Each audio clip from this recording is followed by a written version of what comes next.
back, everyone, to another episode of the TTS Surgery. Let's go! All right, so Such a girly response. Exactly. talking about girly response today. Hey.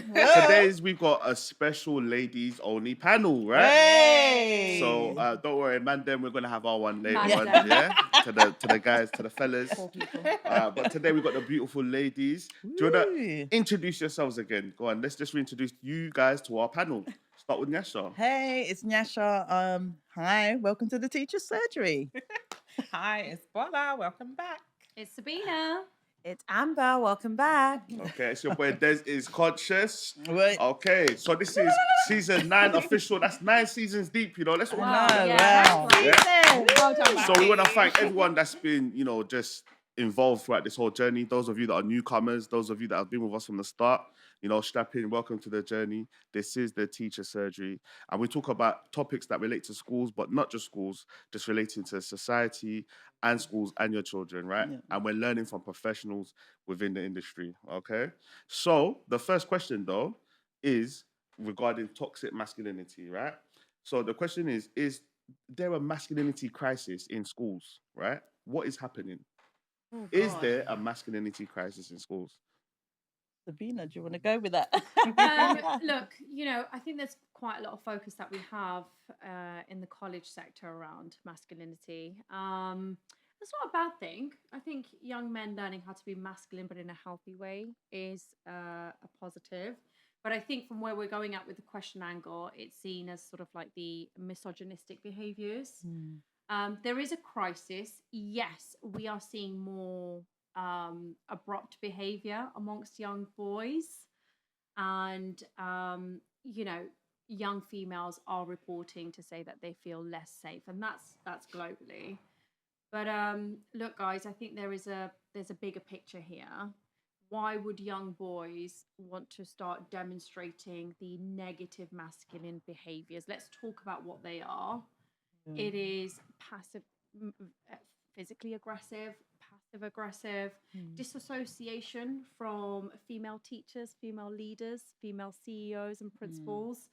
And I think, having spoken to a lot of young people in my profession, there is the crisis really essentially is a lack of role modeling. Let me just stop there. I think that's just one factor, but I think it's a Yeah. really important Yeah. one. Yeah. Do you know the question I have though, right? Yeah. Is we now live in a society where these things are we understand masculinity is a social construct.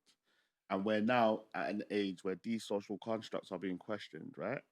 So is there even a place for masculinity, right? In the sense of, are there any benefits to masculinity, or is there such a thing as non-toxic masculinity? Or do we need to re-question that, rethink No, that? I understand what you're saying. Yeah. I think it's tricky because toxic masculinity It's for completely me different. is different. It's Yeah. like it's those phrases like girls can't play football or boys that men don't cry. That's all toxic to me because Yeah. why can't you show your emotions as a man, or why can't a girl take part in a particular sport? That's toxic to me in the masculine field. Yeah. But I think what I'd say about what I understand about toxic masculinity, masculinity in itself is something that we should applaud. It's just as we do femininity, So I don't think that that's the issue. I think what's happening is there are people on, social media who are now telling boys how to behave, how to act towards women, and it is in a negative, it's in a negative way. So, It's the calling a Andrew woman, Tate generation. yeah, it's the Andrew, Yeah. people like him. It's not just him. There's a lot of other people who are telling, telling boys to do certain things to girls, telling them, or even a student calling a girl, oh, you're only good for the kitchen, things like that. That's toxic masculinity. And it's going even further to the fact that now we're seeing an increase of boys touching girls inappropriately, pulling their hair, talking to them inappropriately, texting them inappropriately, and going into deeper things like sexual, having inappropriate conversations, sexual conversations, and even to the fact of abuse. What So about, that's the toxic masculinity. what That's about where as, it's heading. so my question is, as teachers, is this something that is discussed from a let's just say from a business point of view, right? From organization point of view, I should say. Is this something that you guys are trained to spot? Or is it something that you as individuals are having to spot? And how do you navigate what you see, and how do you navigate it? How do you spot it, and how do you navigate it when it's in your classroom and amongst your I think students? it has to be, sorry that I'm No, just no, saying go that, ahead. but it has to be in the behavior policy. I think you're having to change the behavior policy around this. What is I the don't think behavior we've policy? addressed though. We don't Have really we address addressed it. why it's happening? Because like you I made was a very just gonna interesting say point something. about that it's getting worse. But have we addressed why it's happening? Because actually, like when I think about like when I picture some of the young boys at college, and we're seeing that actually a lot of the times in like there's policy and there's paperwork, but then there's also just the practicalities of how to deal with that as an adult. Well, Yeah. I was And just gonna as an adult, when you see that, quite often, you know, our experience in the organisation has been like to actually treat it with a little bit love, attention, Yes, and care. that's what, So it's quite, for me, and in my experience in education, I feel like there is an absence of knowledge, understanding, emotional safety for some of these young boys. This coming about and it increasing has come from somewhere. yeah. I think I agree with you because Yeah. I think you said it's the lack of role modeling. Yeah. But I So was going to something say, has I feel like changed. Yeah. us So the in adult school, is to blame. well, Yeah, it this is. is It funny is. because The adult, to the blame. children are adults are coming to to blame. school Yeah. and we're trying to undo these habits or these Exactly. behaviors that Social we Yeah. don't. media And then they're going home. Yeah. What are they seeing at What are home? they seeing? Maybe that's a Exactly. question. Domestic Maybe it's violence yeah, at home. it's what they're The way exposed a to man as speaks to his Or parents. or Are their lack of parents teaching showing themselves to them? be men. Well, Do that's you what I know was about to I say. mean? Are their So, parents showing them the right way at Yeah. home, or are they mimicking what they see at home and then bringing it into school as well, where it gets spread and copied? Yeah. Look, and I think, you know, we've got to be really clear about something. They are still children. The young people that we work with, they are children. Yeah. Yes, they're young teenagers, but they're classified as children. Yeah. And I when I see behaviors in young people that I think, right, this is a concern, my view, I'm sorry, but it is the adults around that young person, is, even if it yeah. is too much social media. I'm a parent, I've got 3 kids. I am responsible for those 3 kids and what their behaviors. also And my doesn't- young 10-year-old Facts. being an Asian, Pakistani, him growing up and him having respect for women, that is not Number one. education. That is not his teacher's or his head teacher's responsibility to fix in a school organization. Actually, that's mine. The sad part is that not every kid has What's that. the I'm big- gonna. They wait don't one minute. have that. I'm at gonna knock home. you on that one. They though, don't have it because at I home. think They you know don't you said have- it's not a school's problem. I think it is their problem as well. It's shared effort. It's everyone's problem. It's just that if one person isn't pulling their weight up in terms of adults, then you know this child's left room to grow, to spoil. I hear your view. I hear your view, Amber. However, I'm going to be honest here. The purpose of education is to qualify, excel, progress, do well, a job, a good job, a better job. Right? Socially, emotionally, spiritually, and I think physically there as is- Yeah, well. exactly. You've got to limit. And you have to about There is learn a and limit that. of the the characters. demand. No, we build. There is a limit. Okay, of but the you're demand effing. that we put in You're education. also Sabina's effing as back. well. Can I say, in secondary, There is a limit. speaking from secondary school experience, right? We teach character development. We talk about how we're going to nurture children, how we respect one another. We teach manners. We teach social skills. We teach that stuff in PSHE. So Yeah, I know that you're Yes. probably talking from FE, but in education in secondary school, we encourage young people to respect one another in terms of characteristics, in terms of manners, in terms of their social grounding, in terms of life Yeah. skills. We teach Yeah. that. We It's do a teach it. fundamental part. But I then, hear you. then this is it, right? It's. I just want to say to Sabina, right? Oops, where- I'm in trouble. No, Go because for it. I'm split in the middle, right? I think I'm hearing 2 good points. Yeah. Now the question I have is, say you've got your son that you're training, you're active in his life, and you've already highlighted that not all parents have Yeah. that. Not all children have parents that are active I agree with and that. proactive. So my question is, what happens when you, as teachers, see, the likes of Sabina's son and children that don't have that don't have those negative examples at home and are being, guarded away from those messages. What happens now when they're surrounded by people that are and they're being influenced? Is it the schools? It's also peer. Is it the school's responsibility as teachers? It's not It's- responsibility. The thing is, there's a line, isn't there? When the kids are in the classroom with teachers present, there's only so much we can do, isn't That's it? right, When yeah. they're in the playgrounds, in their free time, doing their own thing, we're not always there to hear what they're saying, see what they're doing. From my experience during PSHE sessions, boys generally That's the are opportunity. always silly, always, especially when it's topics It's like avoidance. It sounds like avoidance. sex education, things like that. Do you know what I mean? don't see And that. also, they want to keep this kind of like school reputation Yeah. that I have to look cool in front of my friends. Peers, Do you know what yeah. I mean? So even like Sabina's son, for example, depending on what he's being taught at home, when he's in the Helps. classroom, he might think, actually, I need to blend in with Yeah, Yeah, peer, that's peer, right. yeah, That's peer, very yeah. peer right. pressure. Can I give a bit of something as the only male on the panel? It's ladies' You're not day really meant today. to have your comments right now, but okay. No. What? So, if I can, right? Women only. This is I want to understand from the ladies' point of view, because what I can say as someone that was young and I understand, I think toxic masculinity actually is a result that comes when people are insecure or Yeah. don't have access to masculinity. That's Yeah. right. Yeah. Yeah, You're right, yeah, you're very And so good. therefore, in their attempt to become masculine Yeah. or appear masculine, they Yeah. overdo it. Yeah. Or they Picking up- put on a Become face, controlling a mask. everywhere. Yeah. So therefore they overcompensate, right, hence yeah. the violence, hence the rudeness, hence the misogyny. Yeah. Because all they want is to be respected, they want to be Yeah. loved, and they want to be, do you understand, part of or fit Yeah. in, right?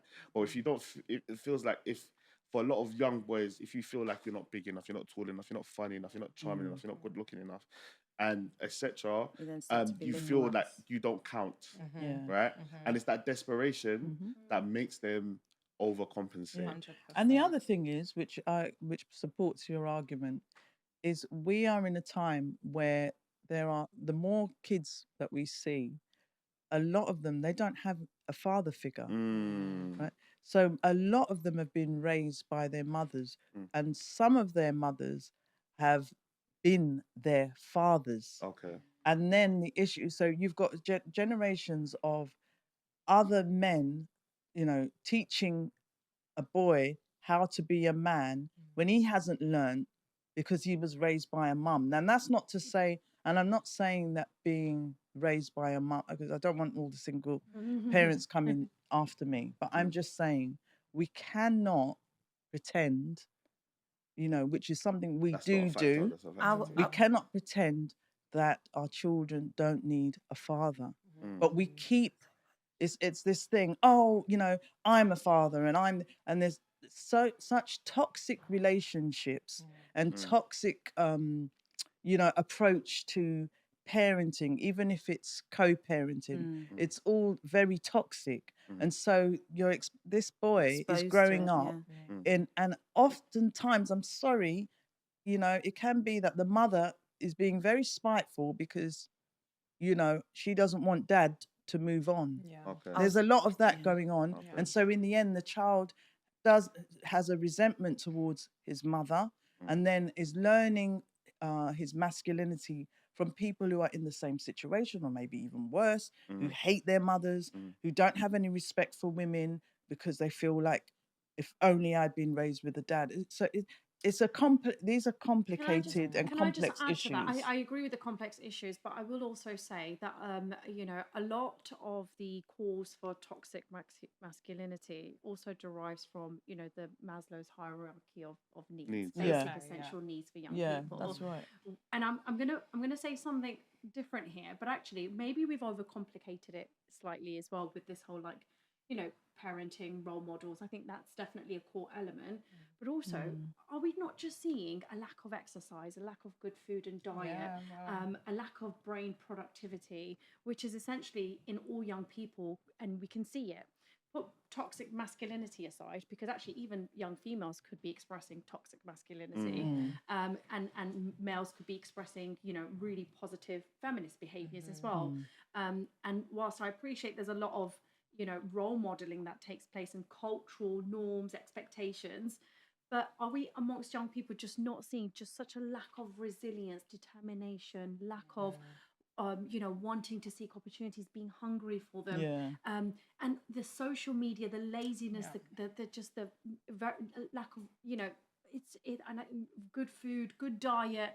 So But I then think who is providing the good food and the good yeah, diet? and It's the parents, yeah, then, I mean, isn't well, it? yeah, it's Or the the lack carers, of. yeah, but I think that the globally the issue is, taking that now a step further, maybe, parents, carers are struggling because finances and That's money, right. the cost of living and the lack of jobs. We're faced with an extra, I think it's, 38,000 NEETs. That's young people not in education, employment or training. That's By the right. way, I'm not talking about young, I'm talking about postgraduates. Yeah. So these are young people who are graduating, committing to education. They've now graduated. They're getting nowhere. They're barely making, your daily living rate or hourly And they rate. just have debt. And exactly. And I just think the psychology behind the pressure, the stress, and where we are.